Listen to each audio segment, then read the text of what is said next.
মানুষ মাত্রই মরণশীল, জন্মই তাকে মৃত্যুর কোলে ঠেলে দেয়। বিধাতার সেই বিধান মেনে শাইখে ভানুগাছি রহমতুল্লাহ আলাই 2016 সালের 8 মার্চ মঙ্গলবার সুবহে সাদিকের পরক্ষণেই মাওলার পরম মহব্বতের সাগরে ডুব দেন। এতিম করে যান লক্ষ লক্ষ ছাত্রছাত্রী এবং আশিকিনদের। মৃত্যুকালে শাইখের বয়স হয়েছিল 70 বছর। সকাল 7টার মধ্যে শাইখের ওফাতের খবর তরঙ্গের মতো ছড়িয়ে পড়ে দিক দিগন্তে। অনবরত ফোন আসছিল সালাতুল জানাজা কয়টায় এবং কোথায়। সকাল 8টা থেকে শোকার্ত মানুষের ঢল নামে গোটাটি কর আঞ্জুমান কমপ্লেক্সে। জানা যায় বিভিন্ন মাদ্রাসার শিক্ষক, ছাত্র, রাজনৈতিক দলের নেতাকর্মী, সামাজিক সংগঠনের নেতৃবৃন্দ, জনপ্রতিনিধি সহ এলাকার সর্বস্তরের হাজার হাজার মানুষের সমাগম ঘটে। বিকেল 4টার মধ্যে পুরো এলাকা লোকে লোকারণ্য হয়ে পড়ে।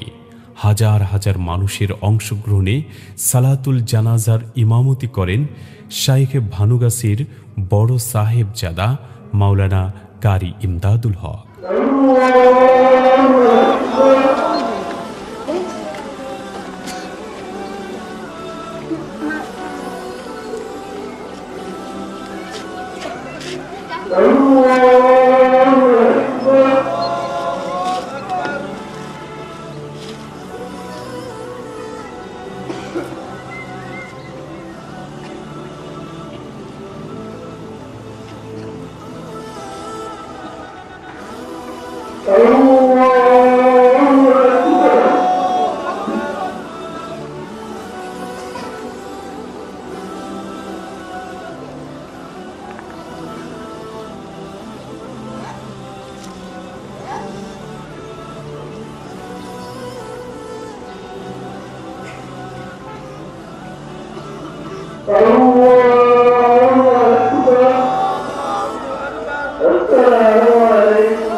পরে মরহুমের লাশ তার প্রতিষ্ঠিত আঞ্জুমান কমপ্লেক্সের নির্ধারিত স্থানে দাফন করা হয়।